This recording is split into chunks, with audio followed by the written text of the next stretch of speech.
that time.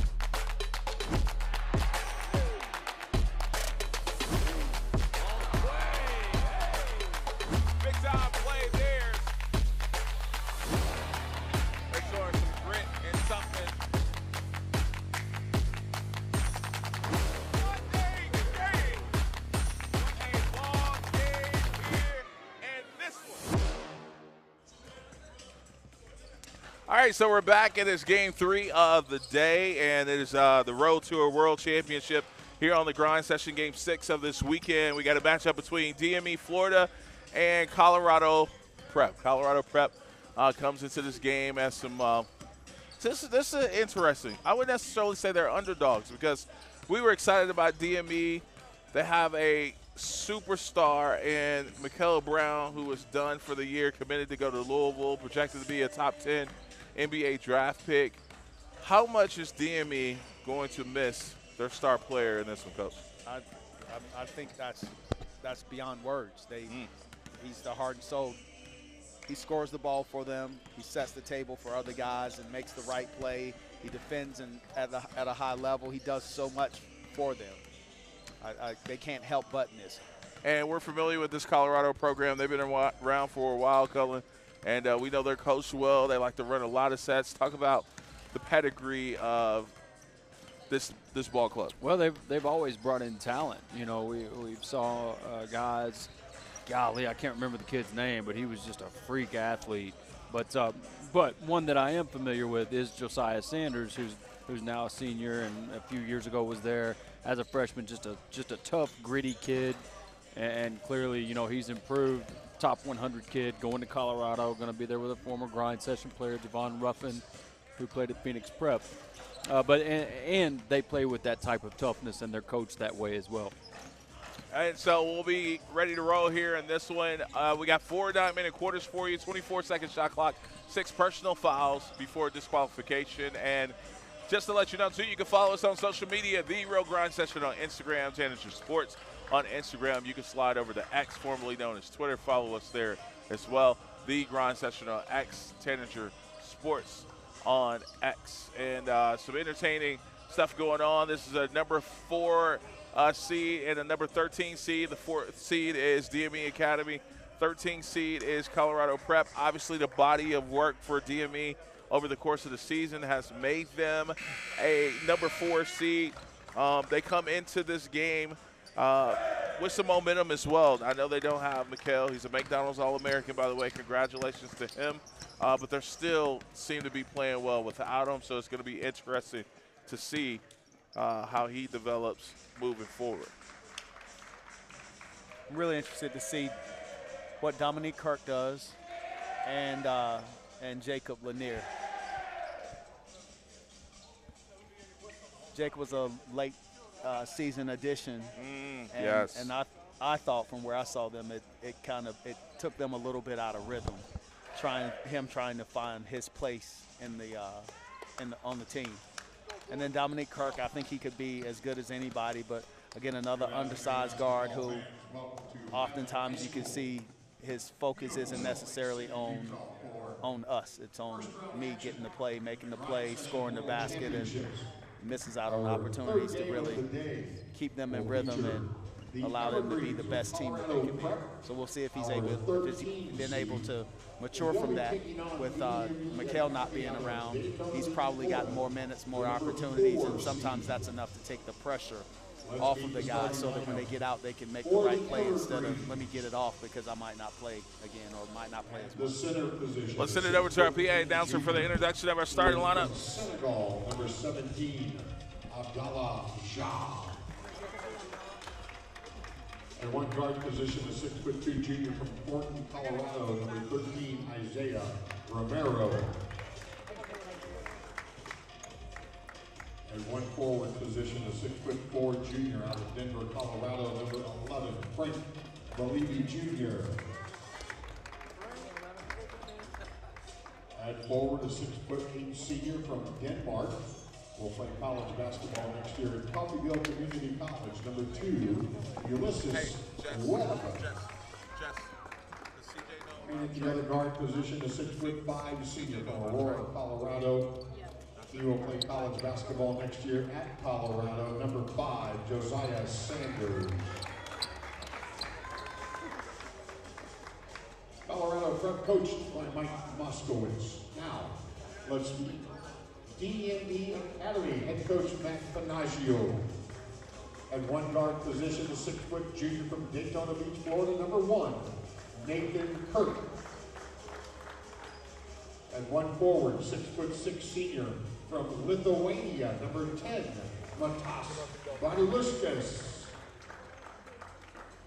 At one forward position, a 6'5" junior from Little Rock, Arkansas, number 13, Jacob Lanier.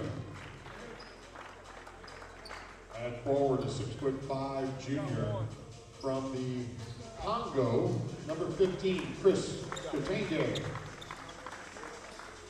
And at center, a 6'11" senior, also from the Congo, number 32, Harry Gokinga. All right, so we're set, ready to roll here. DME, obviously the home team on this one. They're the higher seed, and Colorado Prep, the number 13 seed. We're set and ready to roll here as another great matchup here on the grind session. It's win or go home, folks. Those two players I was talking about earlier, and it shows you that Colorado Prep really recruits well from Senegal. I think they were both from Senegal. Mo Mbai and Dongo, as well. Bai and Dongo, they were both very, very good when they were at Colorado Prep.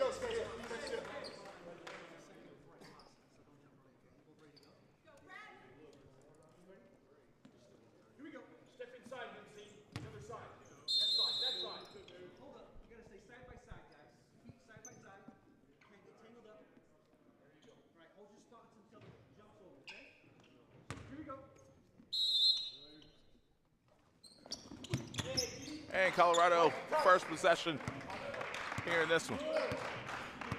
Josiah Sanders, man, committed to go to Colorado. Gonna be a buff. You talk about what the grind session is all about. You mentioned Jordan Pope. Kids like Josiah Sanders fits right into that mode as well.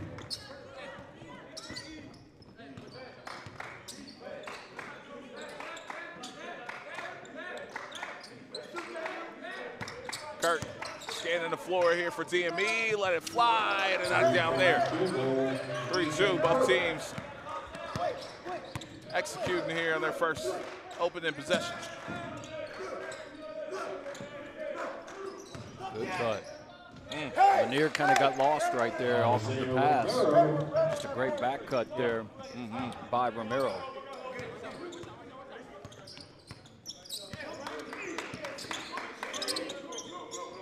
Here's Kirk, two-man game here.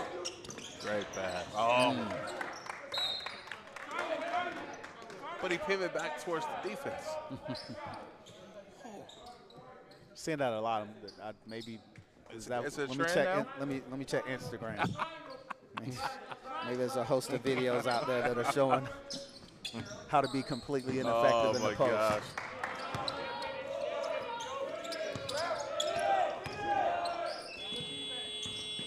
Shot clock violation there.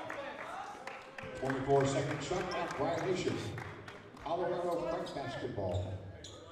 Hey, quick pick, quick pick.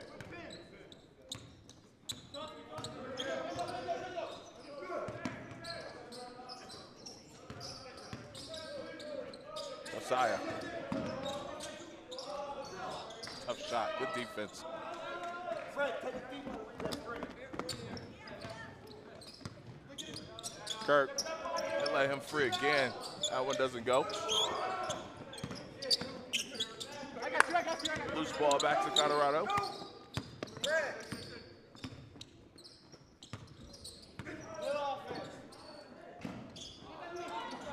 Too strong, and oh man, two teammates crashing, running into each other. Another offensive rebound here for Colorado. And we got something on the floor here. We're gonna get some stoppage. Somebody lost some laundry. I also want to say, I don't know dude's name down here, but we haven't had, I can't think of one shot clock issue that we've had the entire Man, weekend. that's JP, man. That's JP. Well, That's I'm the new- man. That's the man. I'm new, you know, That's as far as JP, this the year. man. But he's done a great job. That's my point. Fouls on number 15, Christian Henry, his first team foul. Does he travel with us? He's traveled with them. I got you. Middle. Wait for Z. Also part of heading the right now. junior Stay in the grind corner, Frank. with middle Okay. school division of things. He's done a great job, put on some great events out in Arizona. Great pace there. Great follow as well. From Dallas. Active on the glass is Colorado 6'3". Good start here for them.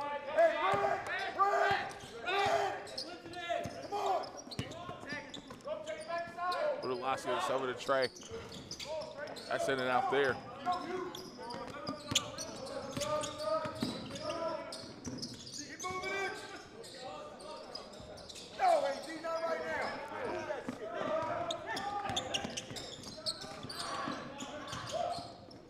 Crystal on the baseline.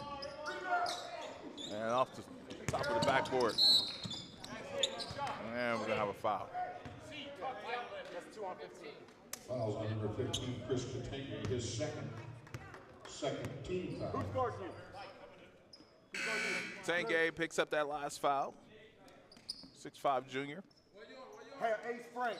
You go in the corner. Go on the other side. Set it up. You beat Go through. Bring it the other way, Frank. In the middle, now curve. There you go, now play.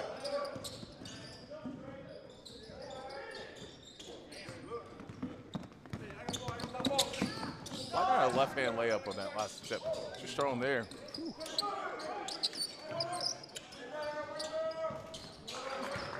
These guys are. The way those last two misses went, you'll take it. Whatever works. Whatever. The window's getting abused right now. Jacob Understand. Lanier. Sorry, Lanier. Knocking down that tray. There you go. Love that pace as well. Nice hesitation there from Josiah. Nice floater off 1 foot.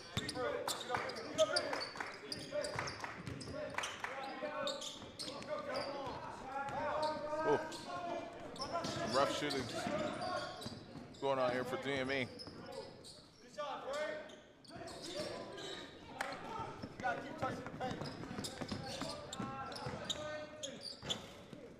All right, I'm gonna tell both coaches. Y'all need paint touches right now. Right.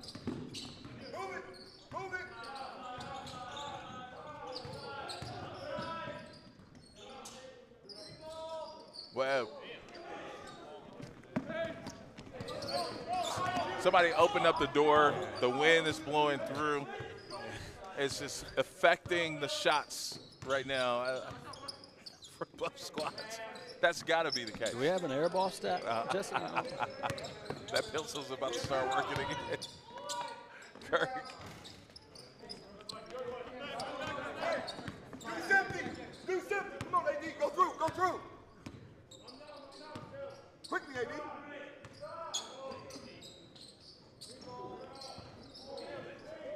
A lot, like you said a minute ago, just a lot of threes, settling Yeah. for threes, both teams. Comes another one. That's a good look, though.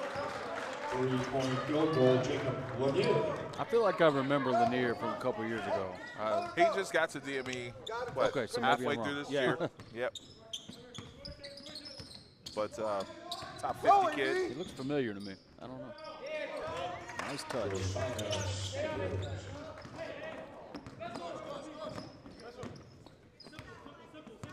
So Kirk into the front court.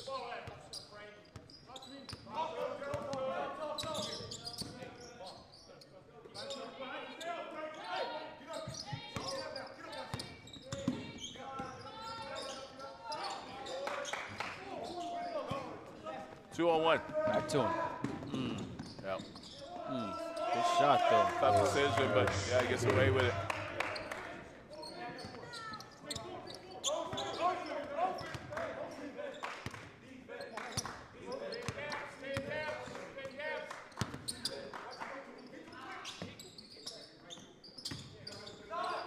Tough three.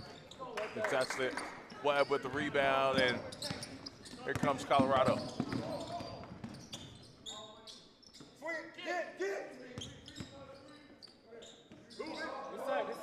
Oh. Wow. Big fella said, let me show these guards how to do it.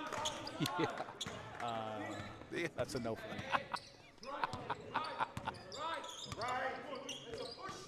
He's got to make 3 more to get coach on board. Velasquez too strong there. Sanders.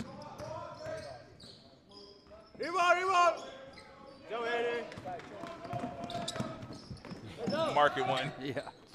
Just for the sake of marketing.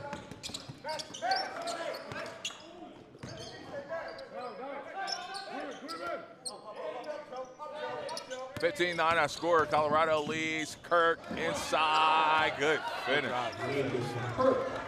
Put 2 guys on the floor.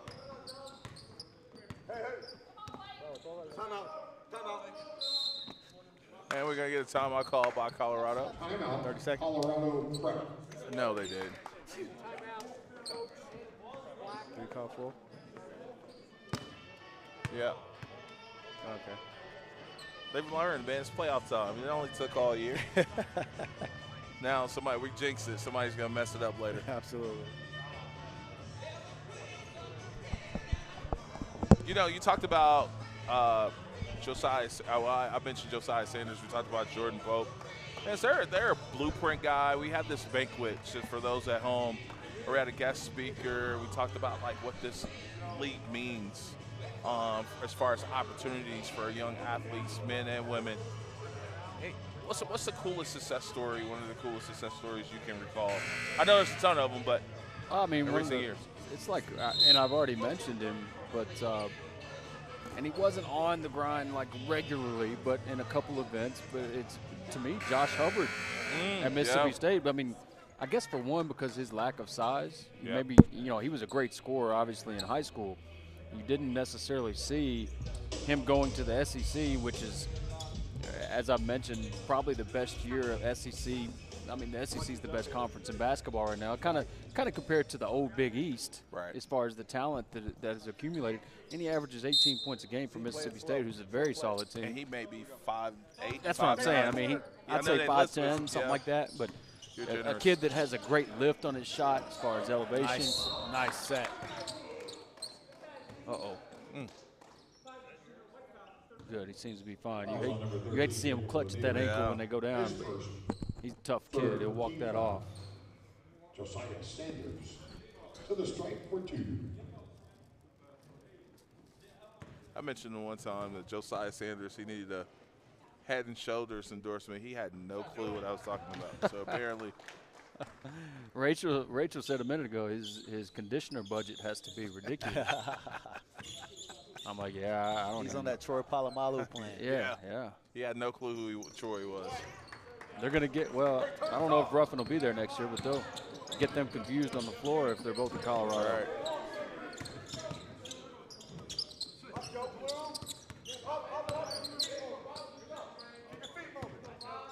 17-11.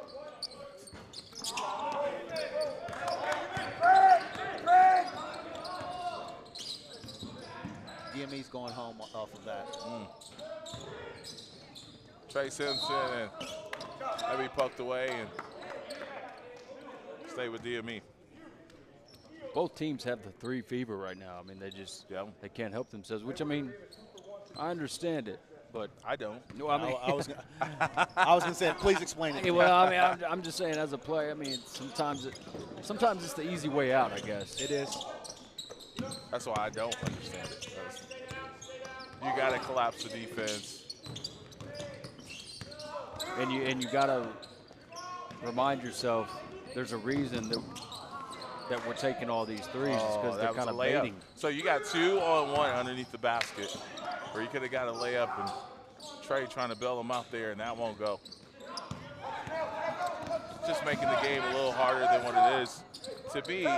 There has to be a level of, okay, we're not in rhythm yet. Let's not Go throw through. away these possessions Bob, go through. and get a steal and have numbers where we can get to the rim and get a layup, but we jack up a 3.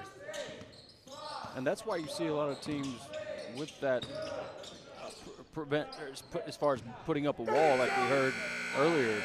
Just play that type of defense, force them into taking threes, and until they start making them, you just stick with that defensive strategy. Okay, now I don't want you to hurt your eyes, but try to give us some numbers here Yeah, here we go. on the Let me get some numbers, Jess. three-point shooting here. Yeah, threes, 3 for 13 for that was for DME. 3 for 13 from 3. Colorado Prep 1 for 9. So I mean, that's, you know, if as a coach, if you had the stat sheet, you look at that and you say, okay, guys, we got to get, like what you said earlier, some paint touches. If threes come from paint touches, that's one thing. But if you're just catching at the 3-point line and launching threes, that's different. That's not as good a look. I think they're challenging the teams. The song that's playing right now is called "I Bet You Won't." Bet you won't take a layup. I bet you won't take it too. Like, well, what? What is happening right now? Colorado, they'll take this lead, though. 17-11 is our score. We wonder what DME will look like. Who would they play through without a Mikael Brown? And that's yet to be answered here in this one. And Thus far. you take that with any team. I mean, remove the best player from the floor. I mean, it's going to change things up, obviously. And challenges are going to come offensively. I've seen that kid's tape too, man. I'm really disappointed I don't get to watch him play. 17-13, he's definitely a treat to watch, man. Oh, yeah. A bucket. He's that kid, you're like, yeah, kid, congrats. Sure, he could go for 20 in any given quarter. Right. Just take over the whole quarter. Bob, hit that short corner. Let's go.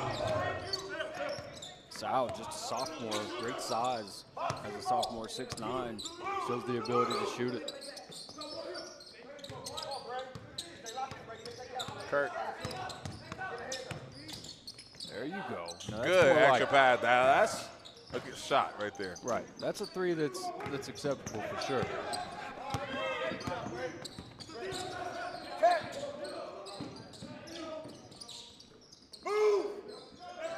Oh, missed the cutter. Oh, so yeah.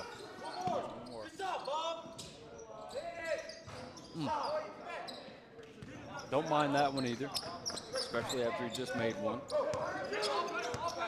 Huge opportunity to hit a cutter for a layup. Right, yeah, About they two missed that beats one. before that. Or make a pivot and put it off the glass. I was just sitting there like he's 3 feet away from the basket. Not even thinking about scoring right now.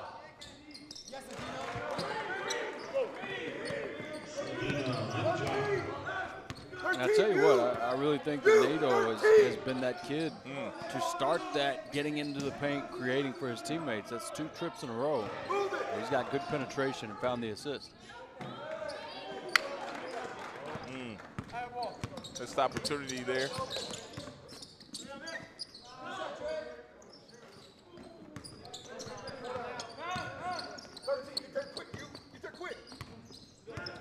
Hey, look at boomerang. Boomerang.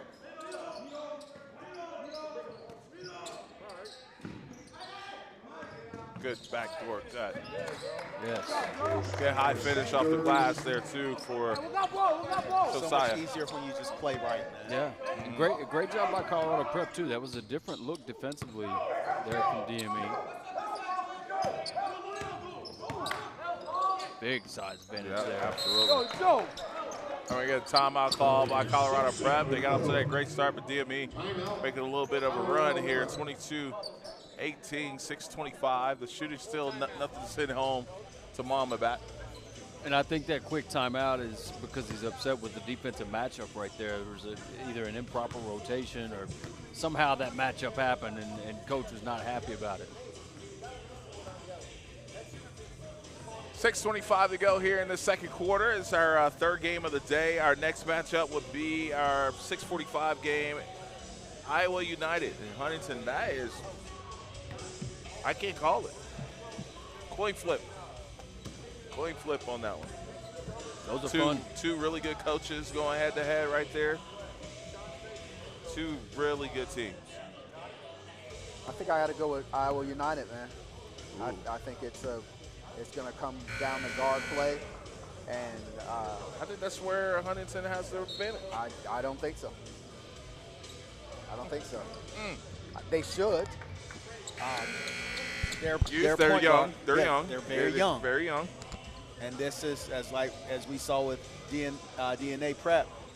This time of year is brutal on underclassmen, especially if they've got to be decision makers and ball handlers. It's unforgiving. And I think their point guard still has a lot of growing to do. Obviously, he's a freshman, he does, but. I love the activity and the verbiage here for DME. Music to my ears, just listen.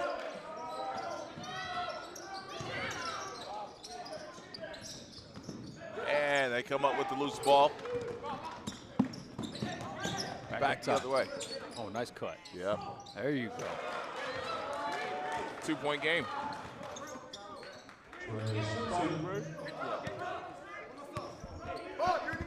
I love this one. You were just talking about the communication. I love when I hear guys say, one stop. One stop. Just take it one at a time. Frank, go let it go. Off the back of the rim there.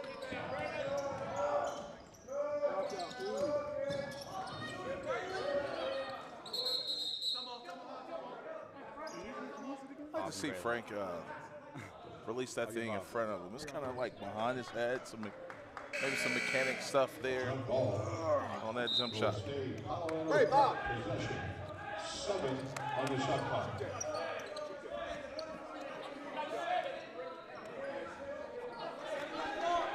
Box up!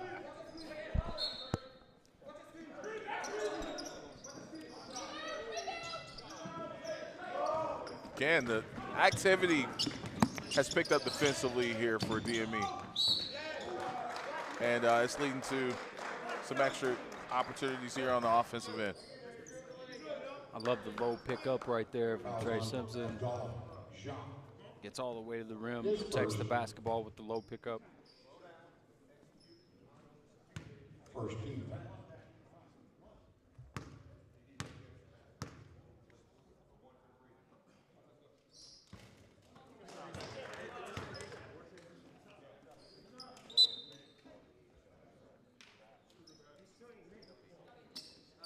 Now, this dude's wearing long sleeves and he's left-handed. There ain't no way you can be missing free throws now. I forgot y'all lefties stick together, man. Broadcaster's cheeks right there all the way. I didn't say he's going to make it. Nice take. Frank Bellini Jr. 24-20.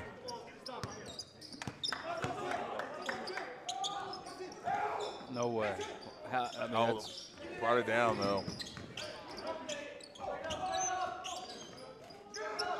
and that's a perfect example right there with Abdallah. Showing the ref, I've got my hands up. You cannot call this foul. Great wall up. Oh, gosh. And the complete opposite end of the spectrum right there. Yep. So +1 opportunity coming up here for Sanders. Fouls on. Got a couple subs checking into the game here for DME. First team foul. Trey Simpson, he'll get a breather. Now let's see if things change up here. I feel like that NATO was that guy that was a willing driver to get in those paint touches. Let's see if they start settling for threes again without him on the floor.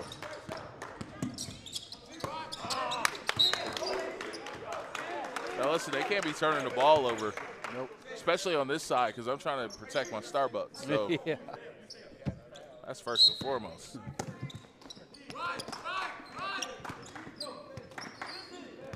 Chris looking to go to work.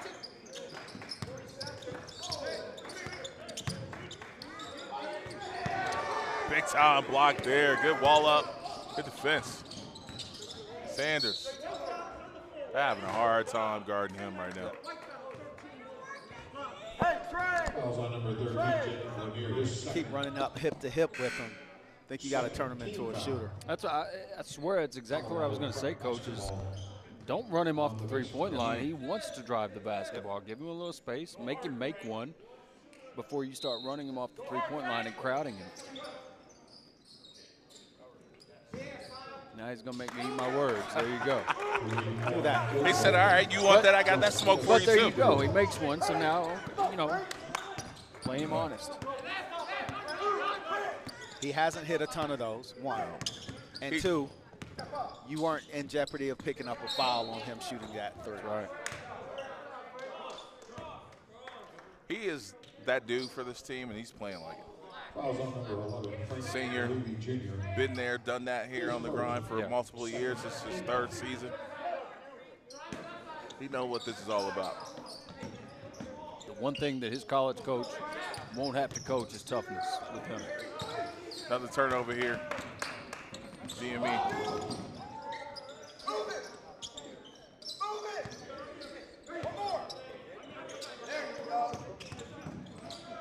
Ooh. Guys getting tangled up there. Going to lead to an easy two for DME. They'll take it.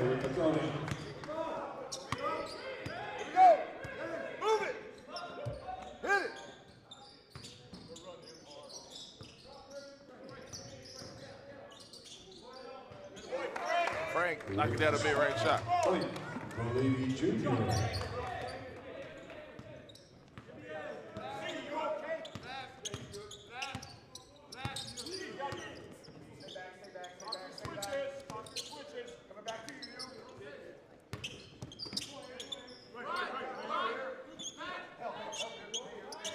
Kurt being patient.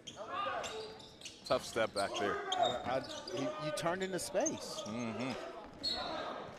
Down.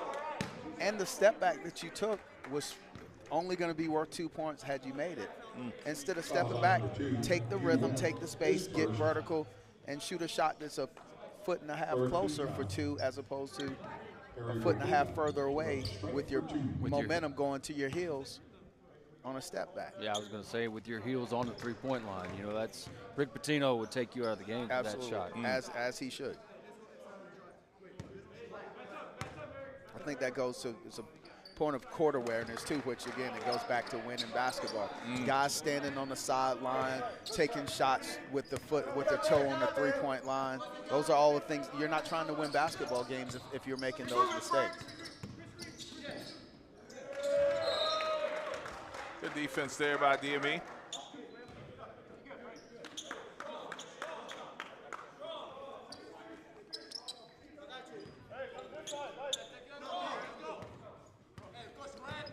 So into the front court.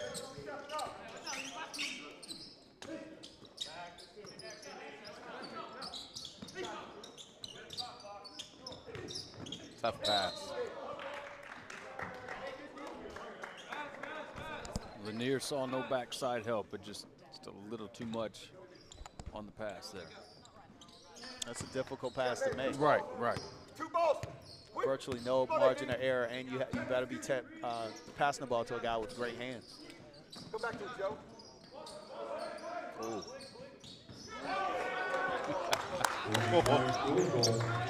I knew he was going in. After my statement, I knew it's two in a now row all of a sudden now. you left, it's going to stick together now? Yeah.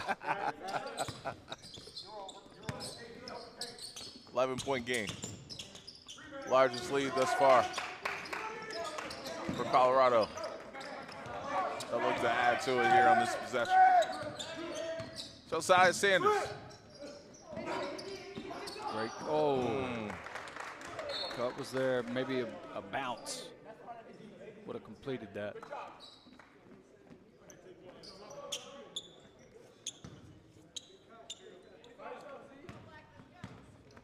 They gotta get a stop here, fella.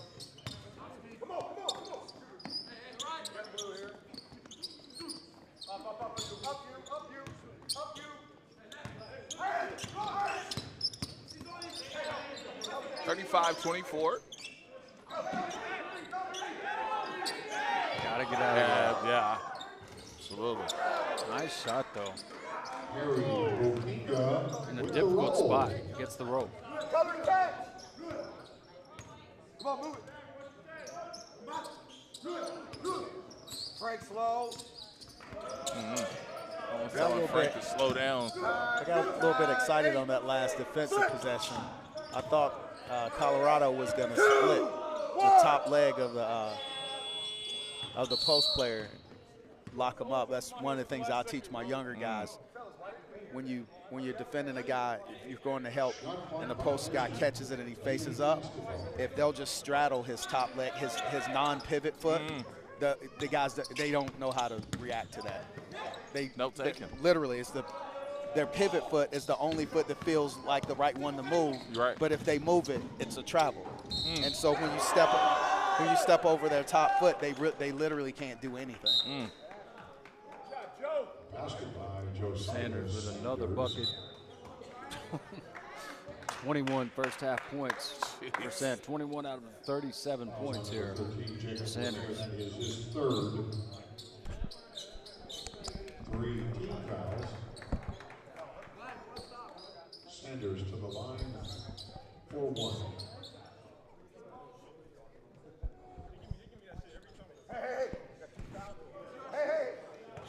24 seconds to go.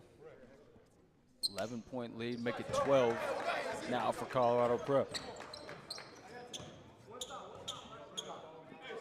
DME more than likely will look to take the last shot of the half.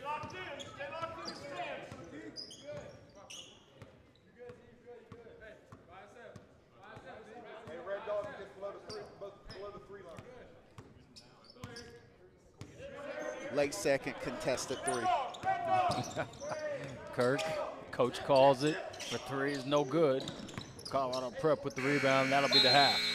And that'll do it for the Try to first give you half. some quick stats here before AJ has the coach's interview. 24 seconds left. 10 of 36 for Colorado Prep, or excuse me, for DME. 10 of 36 and 15 of 33 from the field for Colorado Prep. Once again, led by Josiah Sanders with 22 in this first half. First half. We'll kick it to AJ. All right, I'm here with Coach Mike, and 12-point game here at the half. What's your thoughts here on your team's performance going into halftime here, and what you guys need to do to sustain this moving forward? Yeah, that was a great first half. I mean, Josiah Sanders averaging 27 points a game.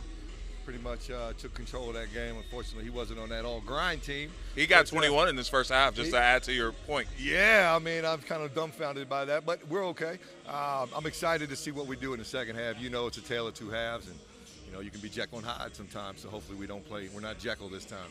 How much did he average this year? 27.2. 27.2. Y'all heard that, right? The committee heard that? Committee, did you hear that? All right, Coach, good luck in the second half. All right, we'll hear from DME when we come back. This is the Grind Session. What's poppin'? Brand new whip, just hopped in. I got options. I can pass it. Michael It's like Brown stock. Jr. is officially a Louisville Cardinal. Pat Kelsey gets the signature commitment, one of the highest rated commitments in program history, I think. He's a phenomenal talent. And from the high school scouts that I've talked to, I mean, completely raving about this kid. The ability to just control the whole offense in the half court, be the lead ball handler. There's not much he can't do with the basketball.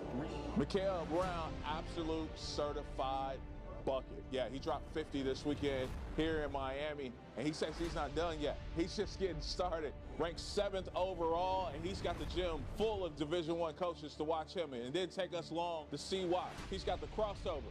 He's got the range. He's at the basket. And yeah, man, he's that dude. Mikael Brown, one to watch out for here on the Grind Session. My name is Michael Brown. I'm from Orlando, Florida, and I go to DME Academy. What made me love basketball was seeing my dad play it at a young age. Coming out of the womb, my dad was in college, my mom was still in college, so he always used to bring me to practices, used to give me a ball, put a ball in my hand on the sideline, and just hold it the whole time, maybe dribble it when I was little. Put me in a lot of like basketball camps just to have fun, but over time I grew to have fun, and I really wanted to take it serious. Me and my dad really started working hard and getting to it. Some things that inspired me, I would say, would be just my family and what we've been through, and all the sacrifices that my mom and dad had to make for me and my siblings to live a solid life, and we just want to get back to them, and that's what keeps me going during a bad game and gives me motivation. When I hear the word grind session, I think of every single game is going to be a really great game. It ain't going to be no BS game. Everybody has good players on their team. They play together, they play hard. There's no game that's going to be a slouch. You better come into every single game prepared, or you could lose that night. So I'll just say, just all around, you got to compete every single game. Michael is having an amazing start to the season, but it doesn't surprise any of us here at DME because he has professional habits. From the way he eats, to the way he sleeps, to the way he trains, to the way he handles his business in the classroom. Michael is special because he's so hard to guard one-on-one, and he's so able to score, but also create for others. So you really got to kind of pick your poison when you're guarding. This game is 85% mental, 15% physical, so it's just all in the mind and staying sharp and staying focused within the game, and every possession counts. So that's the biggest thing for me. I really don't look at the points side of things. I just want to win. This is the grind session. Brand new whip, just hopping. I got options. I can pass that like Stockton.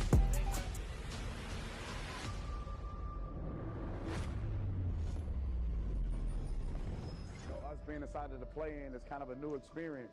But one thing about West Oaks Academy, we look forward to any fight. And that the play-in has definitely been a fight because there's a lot of talent.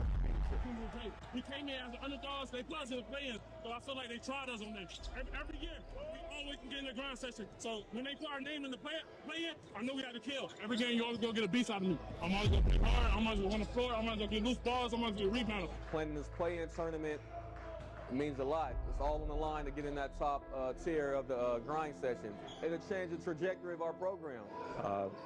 Playing in this grind session plan, great opportunity for our guys to get in this league. We battled for the last couple weeks. Now it's time to play someone else, and it's been a great experience so far. You know, it's a great moment. I tell them life comes down to a few great moments, you know, and all you need is an opportunity. That's what I tell them. As long as you got an opportunity, anything can be accomplished. So the grind session gives us a great opportunity. I mean, one thing about playing on the grind session, it prepares you for the next level. I mean, we've got a lot of talented players, but when you come to the grind session, not only are you playing against really top talent, but I'm talking about the type of talent that you'll see in the NBA. In addition to that, the rules are conducive to our players getting into college. With a 30-second shot clock, now they've moved it to the 24-second shot clock. You know, just the different rules.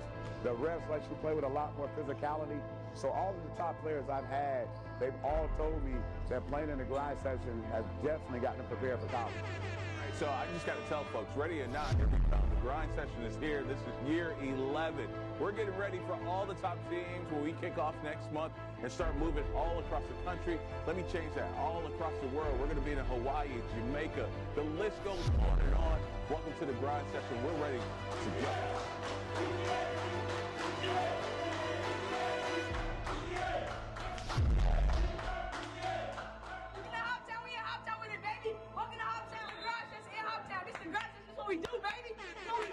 This is the grind session.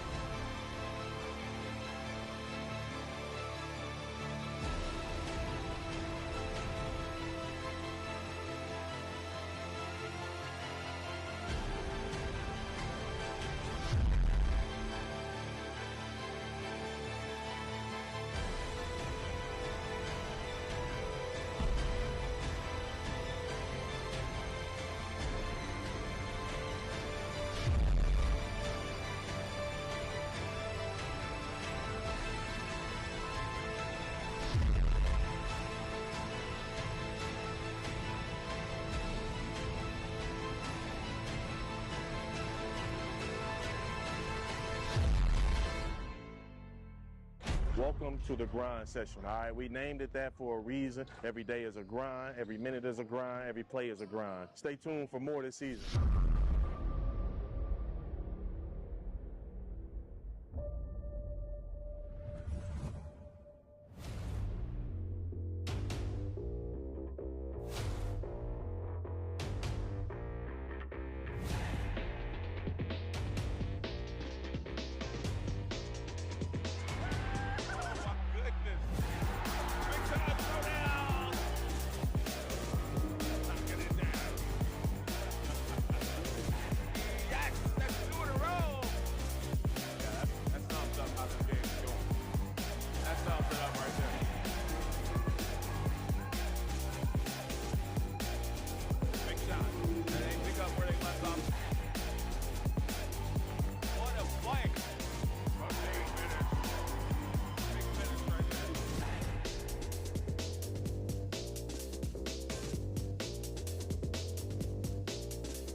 Halftime numbers to share. Leading scorer for DME Florida, Nathan Kirk with 8 points. Jacob Lanier has 6 points. For Colorado Prep, Frank Bellini with 6. Abdallah Jah with 5.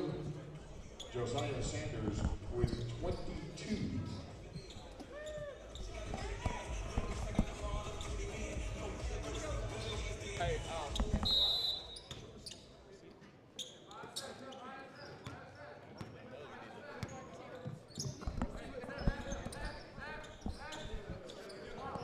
Lob, set play. We've seen that out of DME over the years. That's a traditional opening quarter set for them. They run a horns, lob it over the top. It was there. Yep. Give you quick stats here off that turnover there. I'll wait. Come on, Frank. First half, DME 10 of 36 from the field, really struggling from the field. 4 of 18 from 3. Led by Kirk with 8 points. He's just 3 of 10 from the field. So field goal percentage very, very rough there for DME. Colorado Prep 15 of 33, 4 of 16 from 3. Of course, led by Josiah Sanders with 22 points on 8 of 12 shooting. Frank, you're at half court.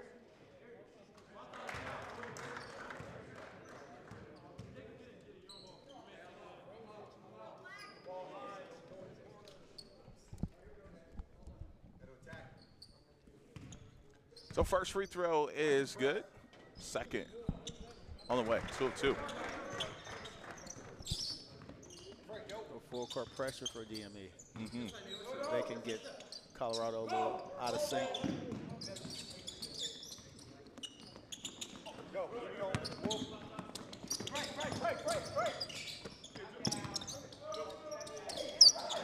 And kind of as a block there to Kirk.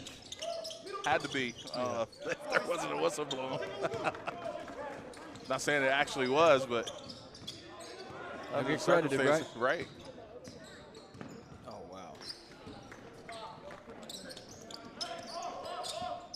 They're really missing Mikal. They are.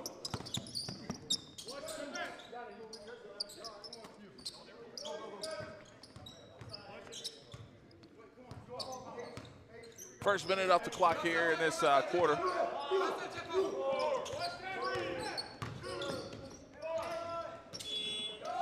I like the no call there. Good wall up.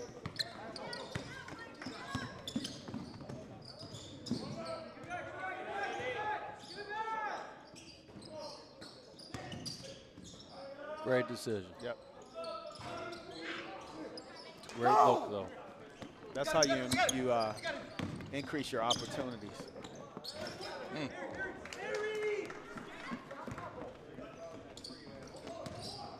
Another great decision. Great drive. Play right now. Yeah. Start this half.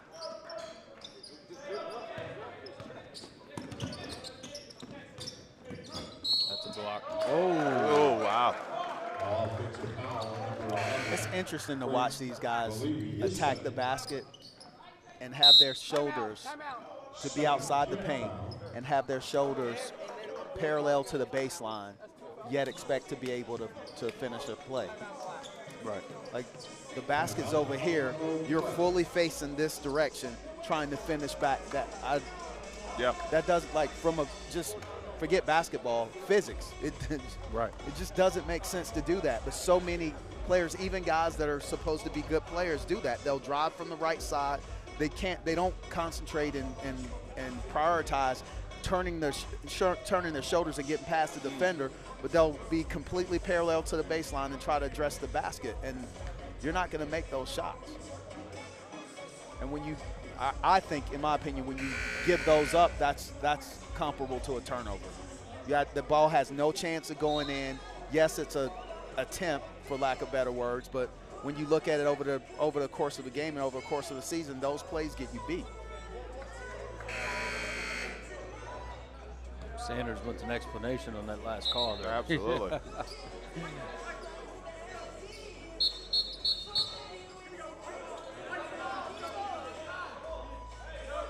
So it's going to be DME basketball. Baseline out here. Budulaska set the inbound to here. 7:09 to go here in this third quarter.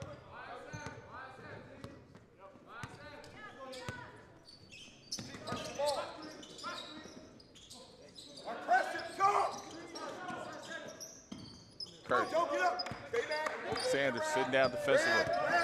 Trey set that screen. Good blitz there on the ball. That was great blitz. Oh, man. Great decision again. Kirk, since the first half, has really improved his decision-making. Really good start to the second half with a couple assists and nice lay-in there. I'm being picky, but why isn't there the option of Kirk to work lower and go to Trey instead of Trey coming to him? Because you're tiptoeing that timeline there, and I feel like it makes that space so much tighter.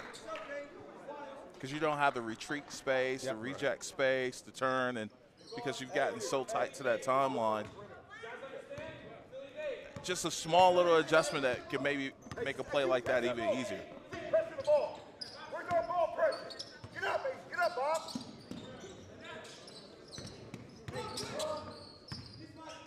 Gotta go! That's Trey. Yeah.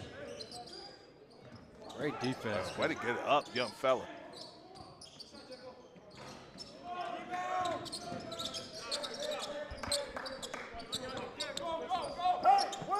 Yeah, that was Romero there with a great defense.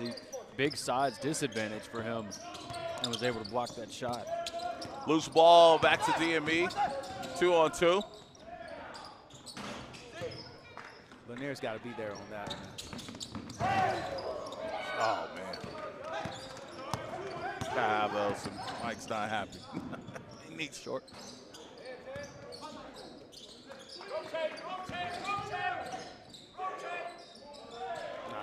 Yeah, Nice nice pace. step through right there. Head fake, step through.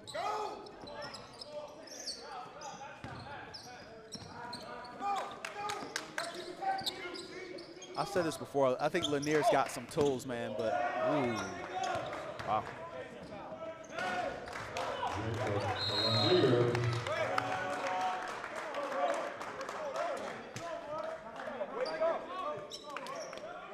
And here we are, 2-point game. Hate to see Romero there took a shot, but DME has really opened up this second half. Right on that steal, Chris, we're going to have a review. The refs want to look at that, see if there was anything blatant as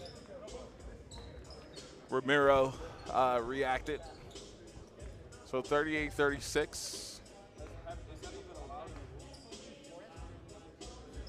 For a flagrant one upgrade, yeah. So 5:04 to go here in this third quarter. We'll get that pulled up here in just a few moments. Our next matchup is going to feature Iowa United, Huntington Prep. You know, Huntington Prep, obviously the former school of Andrew Wiggins. Miles Bridges.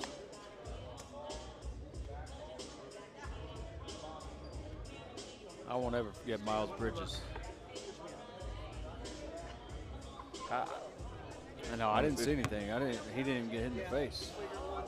Not that I saw. Maybe right on the upswing there, but nothing. Yeah, nothing at all. Back that up one more time, Chris.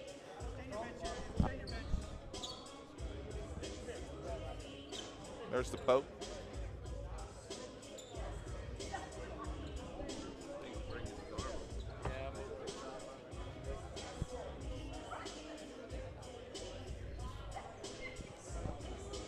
Real quick here too, AJ. Yeah. 10-0 run here to start the second half here for DME. Cut Just this what the down to doctor 2. ordered, right? Yeah.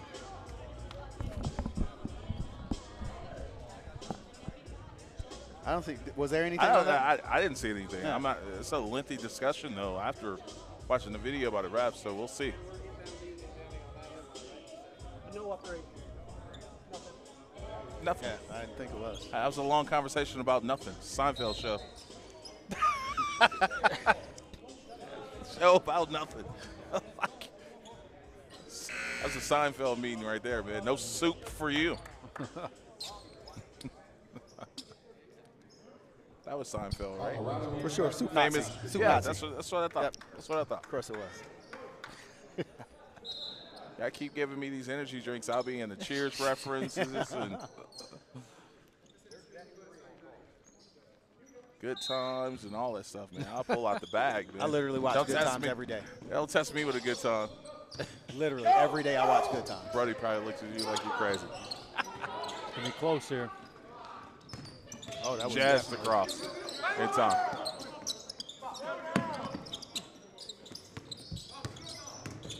Yeah, I have a question. The ref stopped play, too, to look at Romero. Does he supposed to sub up for at least a possession? In that scenario, I'm just being picky. If I'm DME, I would want him to sub out the game. No, I don't think they initiated the stoppage. Yeah, true. To review, it wasn't his safety or But health the initial stop was to give because he appeared to be injured. Yeah. And then it was like, hey, let's look at it too. But We have another Seinfeld conversation here. Not about nothing. Not about nothing, right? No, Exactly. I don't know. I don't know the answer to that. Handle the pressure. Give it to him. Go. Keep your head up. Yep. And just through the hands of Webb, and Mike has to take a seat to calm himself down there. Gives himself a coach's timeout. Yeah.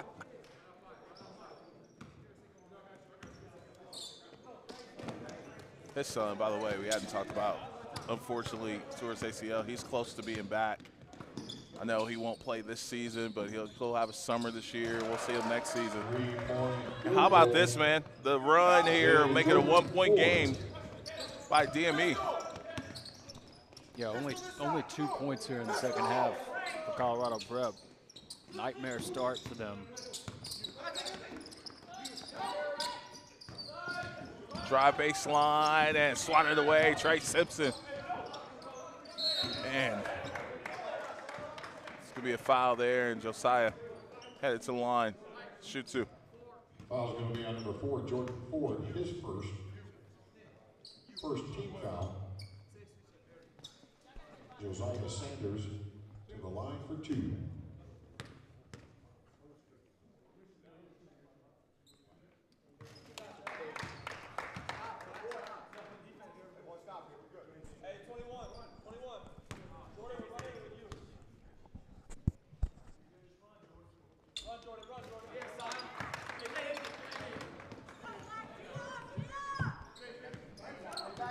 Let's see if they try to get Ford another look after his made 3 there.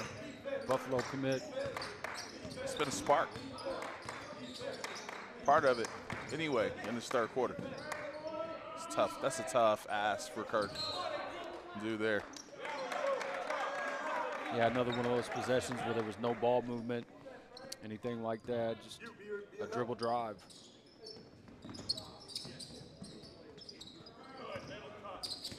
Give a good pass. Sanders. Oh, that may be close. That was real. Yeah, I thought he was going to take a look at that one. That may be close to not being a basketball player right there. All right, so Chris, we're going to take a look at that last foul that just took place. So I want to see if it's intentional or not. If it is just a common foul, it's actually a really smart foul. Probably a layup or a dunk if he doesn't foul right there. So 42-39. We'll pull that replay up here and take a look at that last contact there. With 3:15 to go here in this third quarter. So road to a world championship. Once this weekend is over, we'll be down to 4 teams. We started at 16. We'll move on to the last 4 teams in Kansas next weekend. The girls' championship will kick off along with that too. 9 teams, a play-in game, and then an 8-team bracket to follow. And then determine who's the champion. We'll have the All-Star game next weekend as well. And had a great banquet today. We got to hear from an NBA great. Now, just the very last play, Chris. Well, you can keep it rolling, I believe. I think it was right here. It's going to be hard to get a look at that.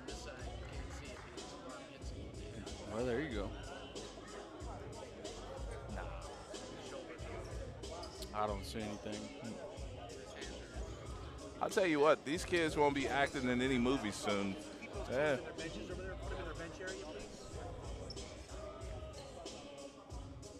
Honestly, like I said a minute ago, I think it's honestly a smart foul to prevent a layup or a dunk.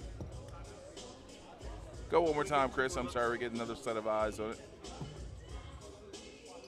There you go.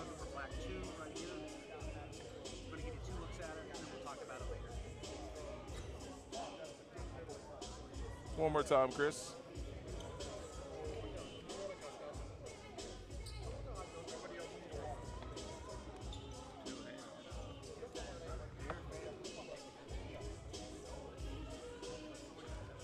I'm predicting Seinfeld again.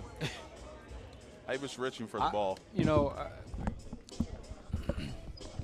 let's just be transparent here, right? We got replay. But let's just not even talk about our platform. Let's talk about college basketball. What are fans just completely going crazy about right now is all these stoppages and all. And you can tell, like I can look at that within one, you know, with the close-up replay, there's nothing there. Yeah. But officials act like anyway. They've got so much pressure on them. Yeah. But why does it take so long to That's what I'm figure saying. out? Like, you know, if this one kid's got a broken nose that's bloody, then Right. I understand looking at it. It's just, okay, let's make sure that we get this here. But that took 5 minutes to Yeah. say something was a common foul. And I'm not hating on these guys or anything. Right. You know. But it's almost like, you know, they've got that evaluator, like every one of them acts like the main evaluator's watching them on every single call. Like they've got so much. I mean, I'm not saying they don't have any pressure on them, but They do. And I'll say this. Yep. I've never been a referee. I don't know personally very many referees, but from what I've heard about the type of money that those guys are starting to earn. Oh, at the NCAA level? Oh, you yeah. want to be right. Exactly. When this that rating card is absolutely, everything. that's all about your reputation. So if it's going to take me 5 or 6 minutes to make sure I'm good, exactly, I'm gonna do it for $4,000 a game. Absolutely, plus, yeah. You know, I don't blame them. And then guys on this level, you're trying to get to that level. Your reputation and is we've everything. seen it. Remember, we've seen in the bubble, we've had referees that went on to be G League and NBA guys. And I'm trying to think of his name. No, you know. Talo. Yeah. Talo was one of those guys. He was super professional. He traveled with us, so on and so forth. He was very good. And he would do some college games. And now he's last time I seen him, he was doing NBA Summer League. NBA Summer League games. I can tell you, Atalo is a guy, he'd sit down right here, he'd see that first one, he'd be like, all right, let's go. Yep. That's it. There was nothing there. Let's roll. 42-41. Now, listen, y'all missed the whole irony in the story that Brian just told. He said he don't know many referees. Now, how does a guy coach as long as he does with this reputation in basketball, don't know many coaches? Do they not want to know him? Is that what it is? Sound like he don't want to know I mean, them. he's had to book somebody for a game. Or I don't speak to him. I don't say anything to referees ever. When I first got involved in basketball as a young coach, I've always studied the game and felt like I had a pretty good command of the rules and how it should be played and stuff like that. Well, when you're coaching a group of 16, 17-year-olds and you're 22, 23, but you look like you're 18, these dudes aren't trying to hear your mouth. Right. Yep. And I'm screaming and cussing. And the thing that makes it worse is when you correct them and you're right. You correct them and you're wrong, they can dismiss you. Right. But when you correct them and you're right, that brings some attention. Yeah. So you get tired of getting technicals. You get tired of tossing out of games. And my thing is, I've never really had a guy make a call and then me say, that's a wrong call, and him go, you know what, you're right. Let me change that. So my thing became at that point just to shut up. So I really don't say anything to referees at all. I like to see that for myself. I don't know. I know how fiery and competitive he is. I gotta see. No, I'm telling you, I say saying you don't all of believe it for my guys. It sounds. No, it sounds. I tell myself all the time. I tell myself, listen, I'm gonna sit in the stands. I'm not gonna say a word. Do you know how hard that is as a father? Trey, getting it done there, doing some dirty work. We got a tie ball game. Wow. Fouls on number 10, Joseph Da Silva, his first. DME, the number 4 seed, with their backs up against the wall, responding here in this third quarter. To the line for 1.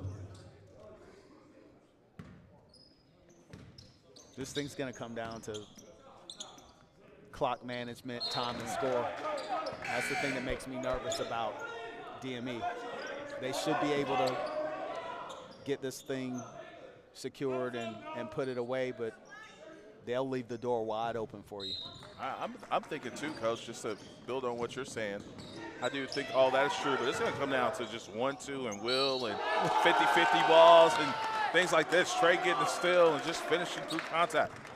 You know, when you get in tight games like this, Fouls on number 2. listen, if you making a decision to dive or not to dive could be catastrophic or beneficial to your team depending on what decision you make. Absolutely. But it's going to come down to those little things when you get in a game like this. Before that last bucket, it was DME's first lead since 3-2. And the body language is just like solid here for Colorado, at least at the moment. There's Frank getting blitz here. Barely gets it across there. And that's a travel. Yeah, it was. So 1-2 into a hop, and it knocks it down there for Webb. Much it's a needed 1-point bucket game right there. Just 9 points in the quarter, Colorado Prep after that 3. Much needed, kind of kill that momentum a little bit.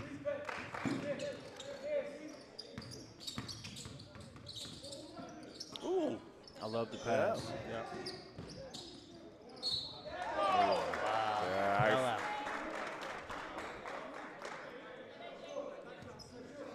Yeah, you got a break there. For sure. For sure, break. And just to give Kirk credit for that pass again, I mean, it's that good wide open look that causes the defense to scramble, to be off on rotation, to at least get that driving lane. I agree with you guys. I didn't see much there at all.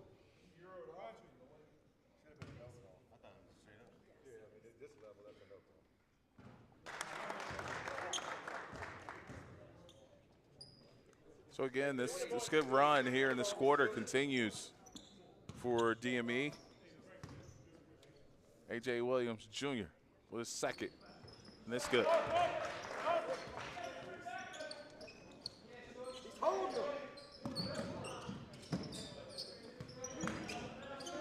Tough pass.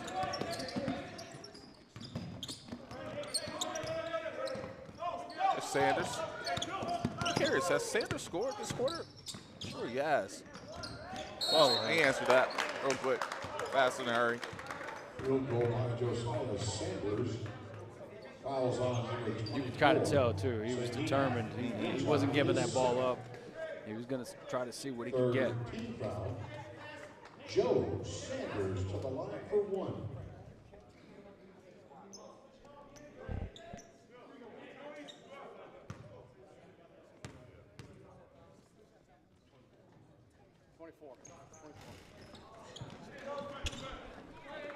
Missed free throw there, 50-49. Opportunity to tie. Wasted there. 40 seconds to go in the third. Hammer pass, Trey letting it go. That rattles in and out.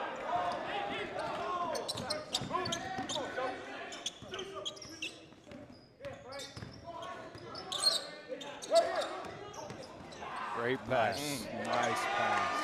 Great pass from the big. I mean, so many times you see that as a turnover. They get a hand on it, whatever. Nice, accurate bounce right there. 51-50. Kurt gonna hold for one. Telling him no screen. He's just gonna let him go. How long is he gonna wait though?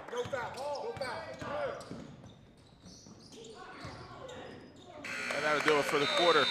51-50, and listen, it's going right down to the wire. Here, the number 4 seed, DME, trailing the 13th seed by 1 here in this third quarter.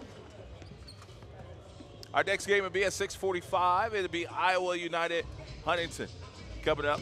Also, Utah Prep will take on the Fort tonight. Let's talk about some of these numbers you got, Cullen. 18 of 55 from the field for DME. Colorado Prep 20 of 45. So, I mean, a struggle for DME from the field, but they withstood. They finally got it going there at the end of that third quarter to withstand that great start for Colorado Prep. This thing's very close now, but again, a 10-0 run to start the quarter for DME. Got them back in it, and now we've got a nail-biter. That's good for business. 10-0 run. Yeah.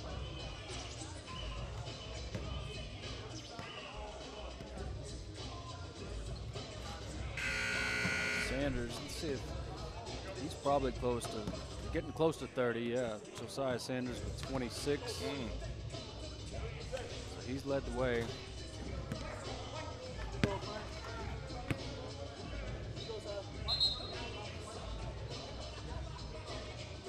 And, you know, I was just thinking about something as well. Sanders, he's a perfect example of, okay, whenever he started on the grind set, either as a freshman or a sophomore, you know, he would have been on that team, maybe even coming off the bench, 4th, 5th, 6th option possibly. And you see that progression and that development as far as your role can change, especially with commitment to the game. And now, obviously, he's the number 1 option for Colorado Prep. It's kind of that story of just keep plugging, keep it going. Even if you're not the main option, your sophomore year or junior year, your time can come if you commit to the game.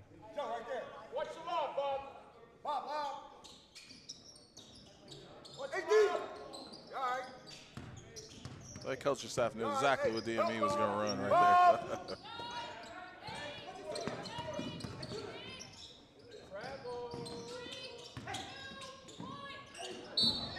Whoa. About a half a second on that shot clock. Moved into our airborne shooter from the side, undercut him. 2 shots. Fouls on number 3, Baba Sal. His first, second team foul. Jacob Lanier to the line for 2.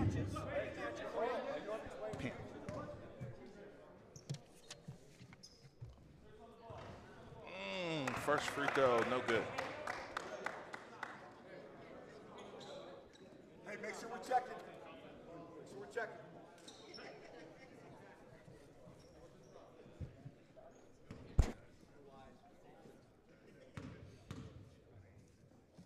Rebound.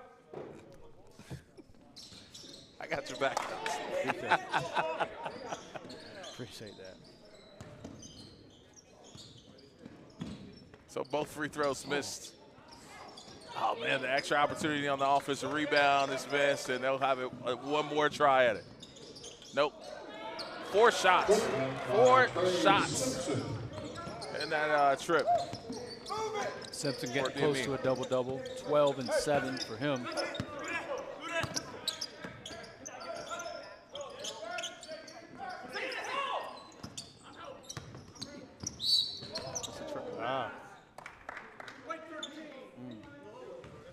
Fouls on number 13, Jacob Lanier, his 4th. First team foul.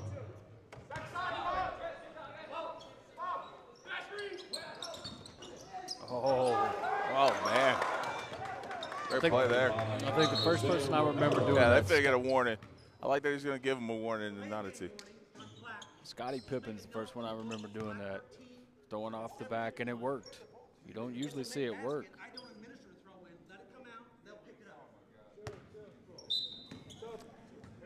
Actually, I'm okay with that because he could have gave him a T. He kind of gave him the attitude, throw the ball at the ref, and just stayed obvious. Like it could have easily been a technical. Because that was a little. Because that's exactly what he was doing. It was like, I thought I got fouled. Here's the ball. You know, I thought he did him a favor by giving him a delayed game warning. Make him a jump shooter.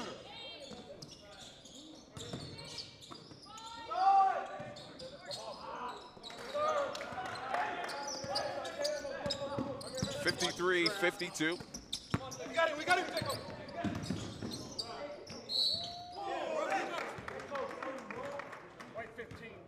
Foul number 15, Chris Gatenge, his third. Second team foul. Josiah Sanders to the free throw line, shooting 2. Go ahead and give me the insight, Coach. He said every time we can't touch him, every time we touch him, it's a foul. He's not an NBA player. He says I'm a buff, though. And a bucket. Yeah, he's definitely that. What does he got right now? This number's 27. Season average. Really? Yeah. That's exactly a season average. 28 now. Trust me, Mike reminded me of that a few times in the interview at halftime.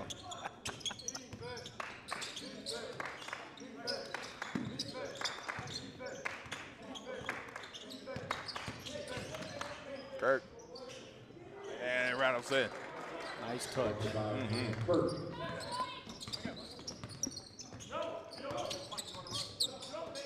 55-54, Colorado, a 1-point lead.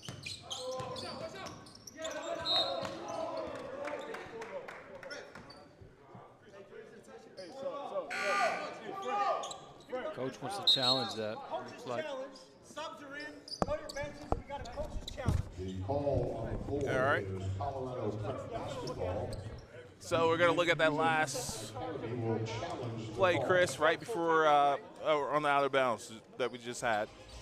See who touched that last. We'll get that replay pulled up for you. 55-54, these teams clinging on to their season. We thought this could be a big game. DME without their best player, Mikael Brown, the McDonald's All-American, not here, hurt for DME, and trying to figure things out without him. Each team has a challenge.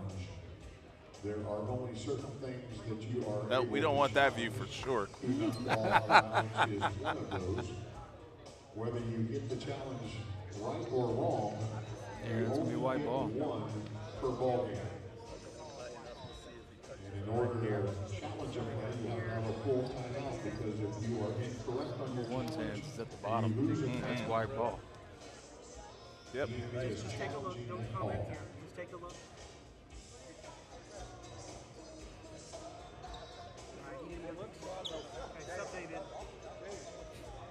Keep it going back and forth, Chris.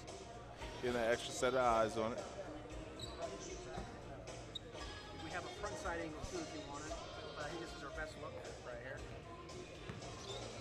Like it right there.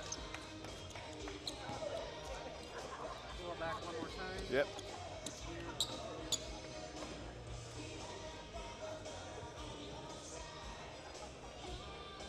We have a front side angle. Can we get the front side? Can we get the front side angle, Chris?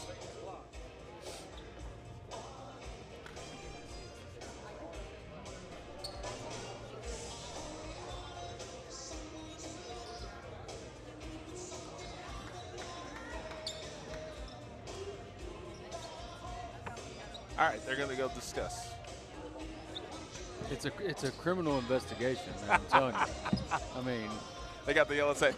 We're gonna get out the powder, check for fingerprints. You know, it's like FBI out here, man.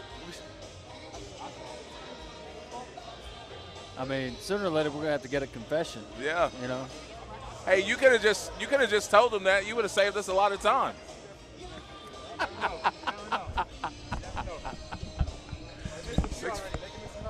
6:48. Listen, we didn't win a guy at Brian's workout playlist. You know what I'm saying? We didn't. Did you give them your dad's playlist? What's going on here? Yeah. What happened?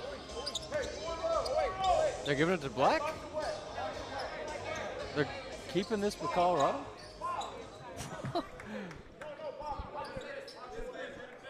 All right.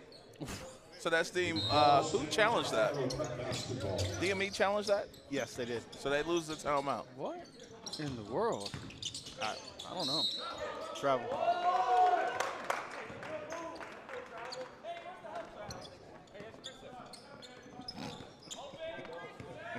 Yeah. Rasheed Wallace. There you go. All I got to say about that. I mean, I don't understand. I don't know. Wow. Trey has been playing out of his mind He's in the been second half. huge in the second half, exactly. It's his numbers right now. He's got 14. And I don't know if we have splits, but I would say the majority have come in this half. That's right. Absolutely. Somebody missed a tag on that.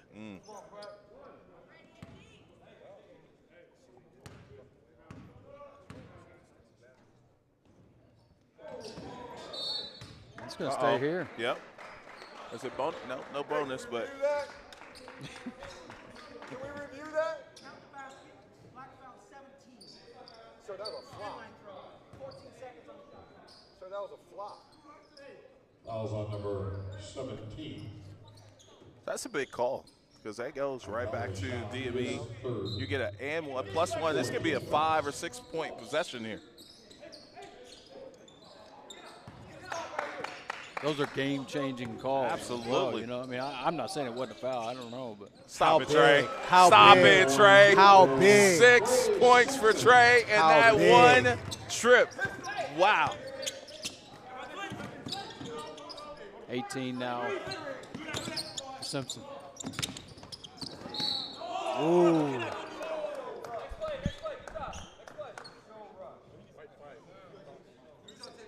Fouls on number 5, Trey Simpson, his first. Third team foul.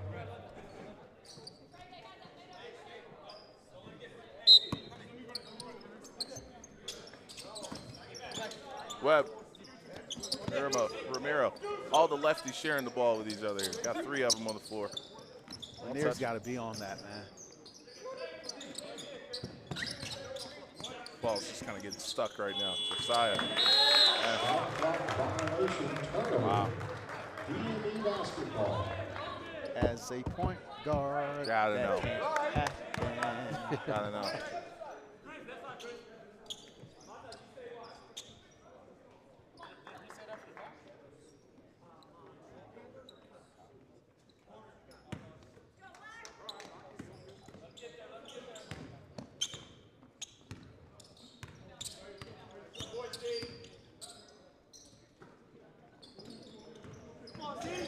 Stay off the baseline. Budalauskas couldn't get that one to go. Oh, what an outlet pass by the big on the money, Josiah Sanders. Touchdown right there. That's going to be 2 shots coming up. Because, I mean, how many times do you see a big, you know, throw that one into the wall right there, you know, just too far? That's a great, accurate pass. It's a great catch, too. Yeah, yeah. Big possession there. It's kind of been a tale of 2 halves, you know. I mean, Colorado really controlled the first half, was up 10, 12. I don't remember exactly what I think it was 12 maybe. And now DME has put up a big second half here to take control, take the lead. But it still just feels like one of those last possession type ball games for sure.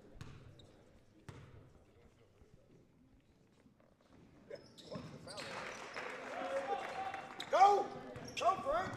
62-57. DME has been on the run this half, and have they done enough to hold on and position themselves to move on?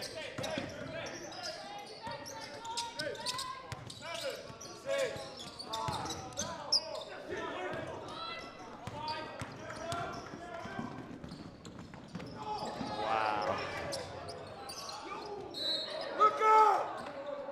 We got a foul here. It's going to be a reach in.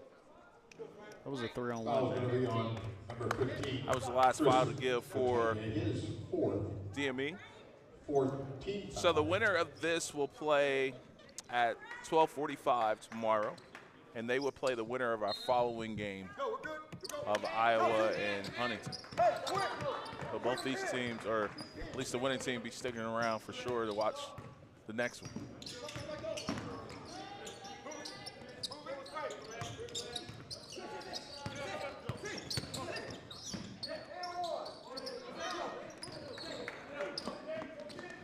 Numbers. 3-on-2. Trey.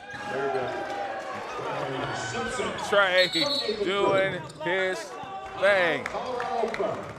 Up to 20 after that last dunk, and again, he has just dominated the second half and really willed DME into the 7-point lead.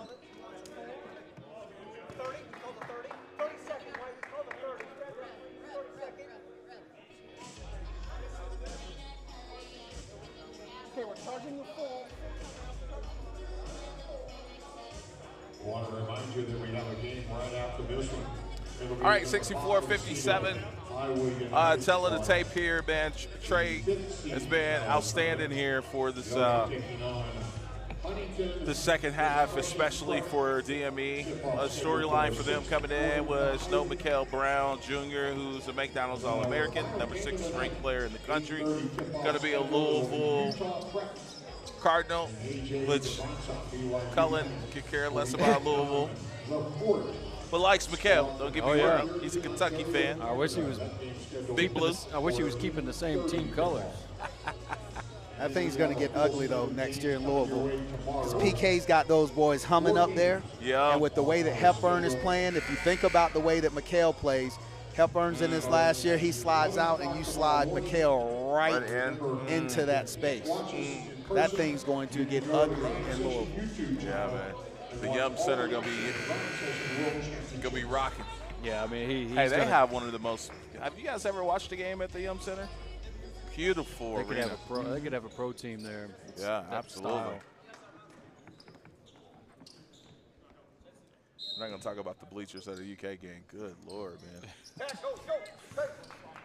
Put me in the Little League baseball states. All right. Oof.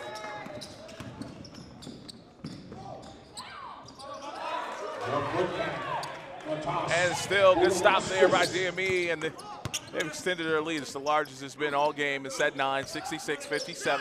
Sanders. Tough angle there for the right hand for the lefty. 32 now for Sanders, and the extension right there to even get to the other side, and of course the proper English off the window. Great touch on that.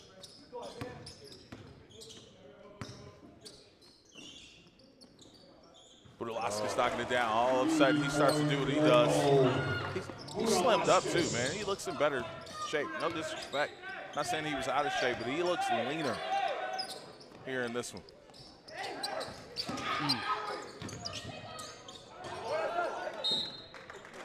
That's why you don't like those in the first half. Yeah. Stepped up and shot one. Coach had a problem with it. He made he took another one and it went in. Right. It was all good. Now you're -10 with 3 minutes left. He catches the ball at the top of the key and he feels, hey, that's a good shot for me. Right. Because I made one in the first half.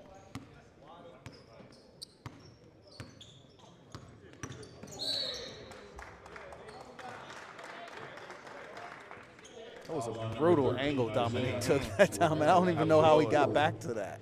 We are in the bonus. Well, he had a nice little bluff there of I'm going to the wing here instead. He just boom, He did. corner real quick, draws that contact. It's so frustrating for me for like undersized guards like that. That again, everybody wants to be a bucket. Right. And these guys want to be, they want to play at the highest level. You're not going to, when you're built like that, you're not going to go to the highest level and be a bucket. That's not going to be your strength. There's going to be some 6'5" All-American on this side that's shooting 39% from three-point range, and you're going to give that guy the ball. You're going to have a 6'7" dude who can handle it, who can shoot it, who puts it on the floor and creates and stuff. You're going to have to throw that dude the ball. And if you're a play setter, you can play with those guys. But when your primary objective is to go show that you're a bucket, it drops your value so much. So you have so many of those guys who aspire to play at a Power 5 conference that are holding out and waiting, and they end up with nothing because they're waiting on a team to give them the opportunities to play, and coaches don't want that from you. Well, and you can see it all the time, too. I mean, take Travis from back home. Yeah. I mean, Travis Perry. All-time leading scorer in the state of Kentucky, over 5,000 points. That's ridiculous for a career. Over 5,000. Yes. He's at the University of Kentucky right now. A good friend of ours. Dad is a great guy. And my point being, freshman at Kentucky, is that, you know, he'll struggle to average 5 points a game. Yep. You know, I mean, to your point, Coach, the game is completely different. Once you go up to that next level, there's levels to this. And with Travis, we've seen the turnover there. Here's that guard play you've talked about too. But with Travis, we've seen that struggle on the defensive end, and that's led to, if you're not, happens there. And those are no knocks on Travis whatsoever. It's just, it's where he is. Yeah, I mean, you're going to be at that size, to a coach's point again, you're automatically at a disadvantage. Yep. Just naturally. There's nothing you can do about that. And if you're not, I think the problem that guys don't realize that it creates is, let's say you're not a great decision maker and a primary ball handler, but you're a bucket at 5'10". Well, I have to pair you with somebody who can make plays, or either I have to have a guy. We can't make plays. We can't get in late game situations. We can't manage time and score. We can't do any of those things. And typically, guys that fit that description are smaller. So if you're 5'8", 5'9", 5'10", I've got to put another guy on the floor who's struggling at 6 feet. Now I've got the shortest backcourt in America. I've got to defend a 6'2", 6'3" point guard on the other team and a 6'5" wing. Yep. You're going to put yourself at a disadvantage when you do that. It just doesn't make sense for coaches to even to run the risk of doing that.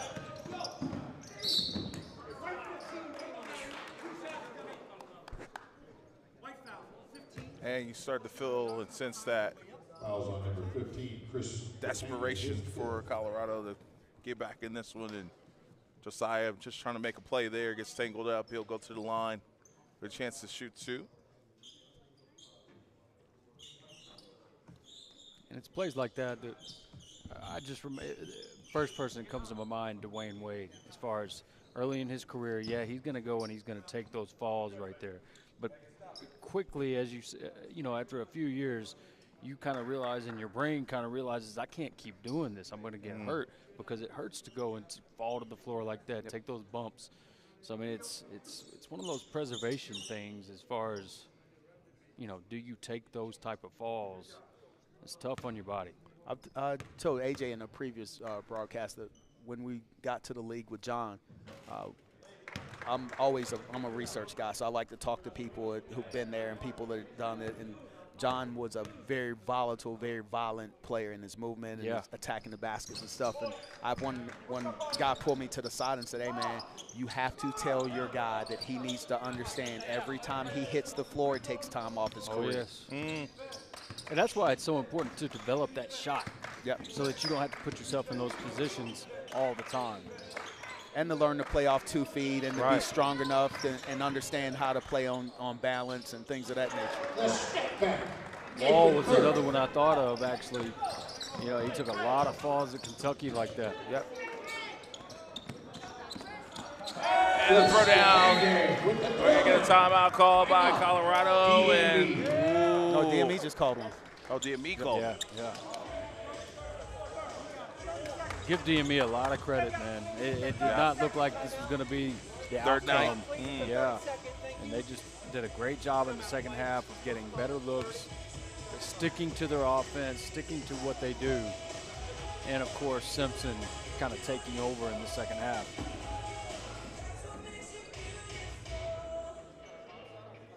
Should have been a boy band, I think.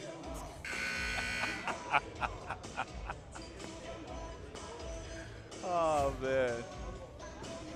Yeah, we got to get some NSYNC Hey, listen. Backstreet going here. If I'm in the band, I'm Eddie Kane. I'm handing out the roses. Y'all not gonna listen. I'm that dude. You know what was a cool thing back in my day? Talent shows were a thing. They're not a thing now. You know, kids too cool for that kind of stuff, right? And that was kind of my thing before I got into sports. And I always imagined being the dude with the rose, and then the girl faints out. But, you know, the light-skinned dudes were winning back then, so there was no chance for me. So I had the result of being the Eddie Kane of the group.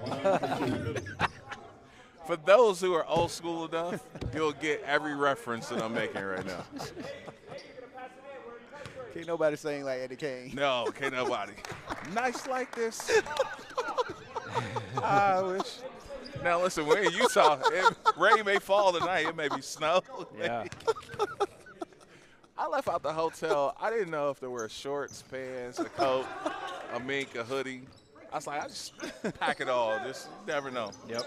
Eddie Kane would have known. He would have definitely known. Oh, my God.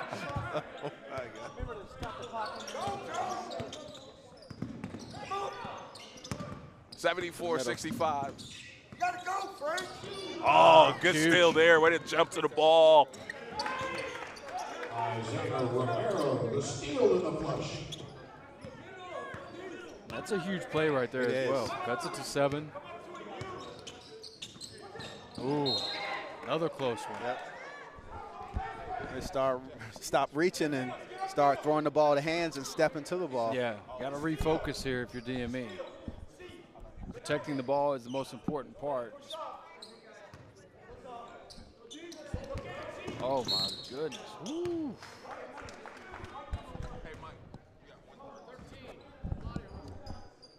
Fouls on Isaiah Romero, his 5th. Nathan Kirk. Not the worst thing. Made a legit play on the ball, had a chance to get it. Free throw line hadn't been that kind for a DME. Absolutely. Well, I have to take some look at their numbers on free throws here. As a team, that one goes. Yeah, I think Dominique had shot it pretty well from the line, but I'm not sure as a team. Yeah, 14 of 22. Not horrible. No. What's Dominique's personal split?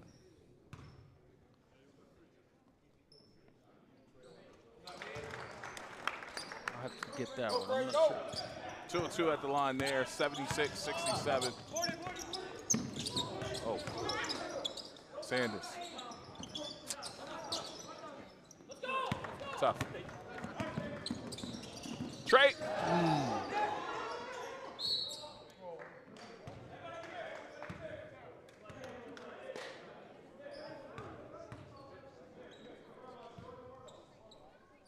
Foul's going to be on Baba Sal. That's his 3rd. Nathan Kirk back to the stripe to shoot 2. Yeah, he's 5 for 8 at the moment.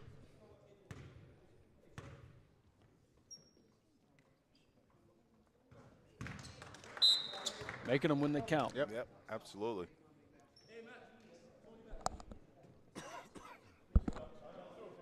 Ten-point game. It's 1 minute to go. The number 4 seed looking like they may hang on. Still a little work to do. They were down 8 at halftime. Nice. And 7 to they 10. have just stayed the course. Looks like they may get it done. The lead.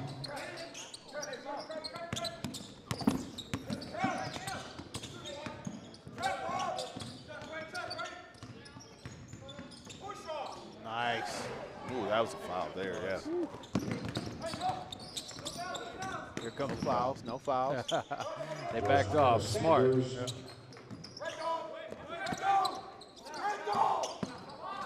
Smart to get it to a guard. Most guys catch it in that spot. They want to put it on the floor, at least for one dribble. He didn't. I got to give him credit for that. Yep. Tingay receiving that inbound pass, finding the guard, and Kirk will end up back at the line here. Fouls on number 13. Isaiah Romero, that is his 6th foul. Romero was kind of explaining, like, I'm not trying to foul, you know. A lot of times in those late game situations, you kind of anticipate that foul coming as an official. If there's any kind of aggressiveness, you just blow it. And this is that part of the game too. You start thinking about, you know, guys that are seniors, and guys that have laid it all on the line here. Romero, he's a junior. He'll be back next year. But you think about it, Josiah, and the career he has had here on the grind session and his development. This is a kid that went from a 6-7 point per game type scorer his sophomore year to being a 27-point game scorer. But not just that, his body development, understanding he had to get stronger, understanding how to play through contact. It's just been a great kid on and off the court. And I have no doubt he's going to have a lot of success as a Colorado Buff when he gets on campus this fall. Well, he's going out with a bang. I mean, he's got 37 points, so he's got nothing to be ashamed of in his last game. They get the ball back, could end up getting 40, you know, knocking on the door. How about Kirk down the stretch, man? 9 of 12 huge. from the line. Jeez. I hope that, like he would, I know most of the teams in this league review tape, but as a team, but guys individually. Are they watching film? Yeah, they like this is at your, if you're going to play at a high level, if Kirk, like this is the type of game that you're going to have to play. Like this is what you're going to have to do. You got to control tempo. You got to defend the position. You got to communicate. You got to step to the free throw line and go 9 for 12 down the stretch. If you do that, that's the conversation if you're talking to a Power 5 school. Everybody needs a game manager. And hasn't missed any of the free throws here in the fourth quarter. He's made them all in the fourth. I'm sorry. I shouldn't have just said listen, that. you guys are making some great points. I just want to point out again, because I feel like it's so important. Tingay is being so fun to me. He will not put the ball on the floor. Anytime he's gotten that inbound, whether he's caught it, he's got to break away, they know they're going to put pressure on the guard. He's not that big that's like, let me dribble it up. So, I mean, he's getting in a triple threat, strong stance, and getting it to a guard immediately. I can tell that is like something that he's consciously doing. We see guys all the time in these situations, they grab it and just try to go. Or they use that one dribble and not go anywhere. Just deck it and pick it up. Exactly. Like, no, you literally didn't move. Only thing you did is prevented you put yourself in a spot that you can't move. Last free throw there for Kirk gives him 27. That's 11 of 14 from the line, too.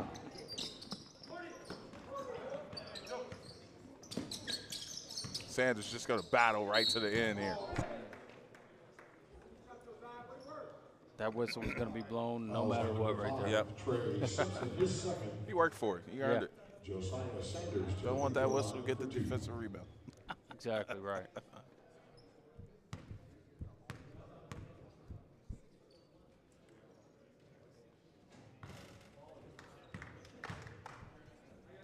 But what a career. What a career for this kid at the line.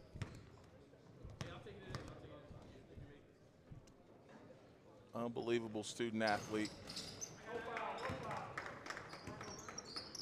Gonna finish watch 38. No, they may not inbound it to him, but.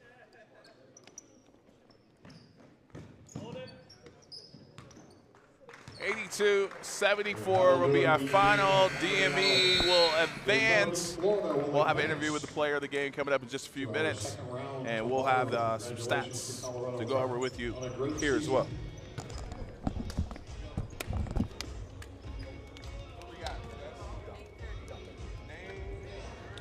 Yeah, player of the game is going to be Nate Kurd. He finished the game with 27 points. As Coach mentioned, huge down the stretch from the free throw line. Ends up going 11 of 14 from the free throw line. Did not miss in the fourth quarter from the line as well.